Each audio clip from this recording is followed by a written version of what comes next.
Pottery has been part of my life since 2008. So it's been about 16 years that I've been doing pottery. I've done my shows, I've done solo shows, group shows. I was also awarded for one of my works.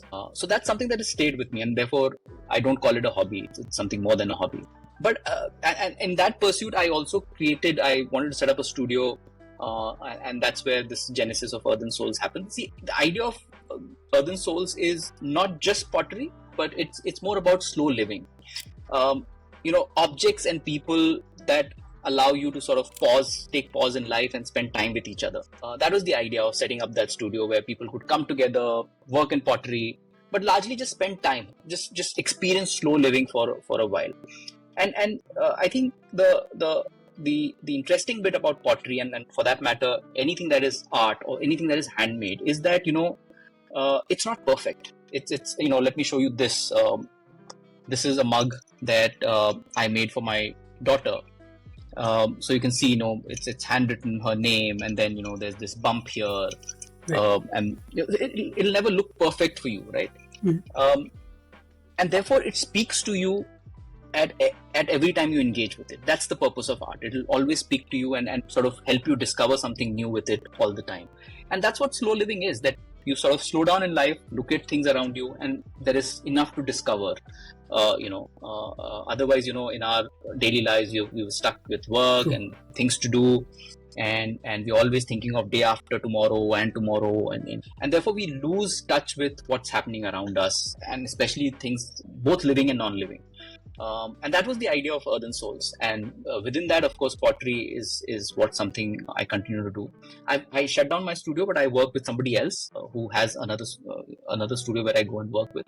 So we take pottery classes, we do workshops, I make my own work, and that's what sort of keeps me. So that's where the idea of Earthen Souls, which is more grounded and both living and non-living souls, where they all come together and help you just sort of slow down your life, take a pause, and sort of have conversation with each other. That's so amazing, and it's actually so interesting, which is the idea of slow living. It resonates with, I think, the majority of people right now, because the work, our lives are just moving so fast paced, we're losing kind of track of our own self. It makes total sense. Super interesting, the idea of Earthen Souls, and I would really want you to talk about how you have kind of shaped it up more than a hobby, how you have taken it more than a hobby, and how you have inculcated it as part of your life. This is super interesting. So one is that it sort of keeps me engaged at a very creative level, but more importantly, it is I do it over the weekends, and what it allows me to do is just 5-6 hours of complete sort of silence, where I'm just working with clay and just engaging with what I want to make. I'm probably making a few things, but it's a time that you just sort of engage with yourself, and you just having a conversation, and that what, when you allow that emptiness to happen within you, it creates various kind of conversations, and it allows me to unlock a lot of things. So that's something that has continued. But I think even at a professional level, so like I try and write a lot on LinkedIn, and one of the things I want to do is take a very art sort of a view on life in general. Mm-hmm. And that comes from, and then I use a hashtag called Potter's Perspective, which is primarily to say that what are the learnings that we can take forward from here that applies equally interestingly and well to anything in our lives. So what can brands learn from pottery? So I put out a post of what brands can learn from teapots, right? Or what I have learned by teaching people.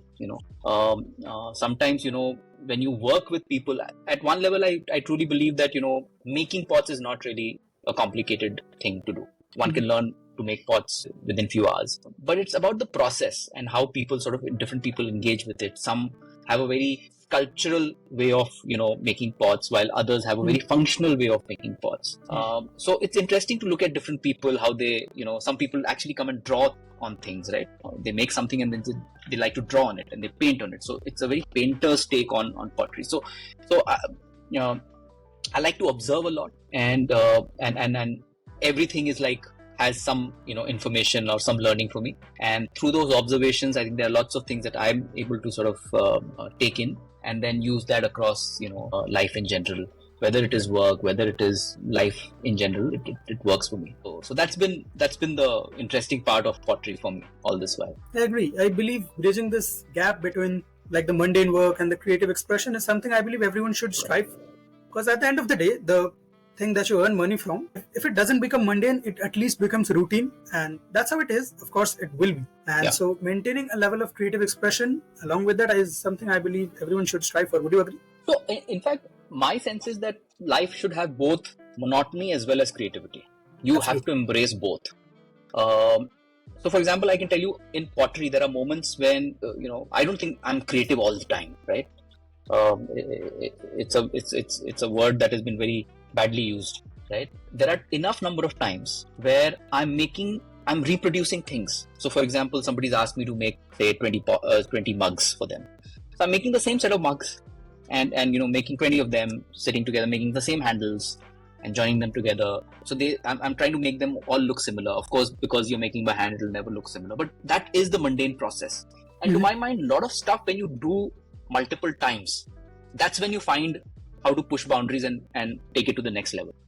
So I think the part of learning or one trajectory of learning has to involve reproduction, doing the same thing over and over again, in order to discover what else can you do, what is your language, what is it that you're searching for, and therefore that is a process, that takes time.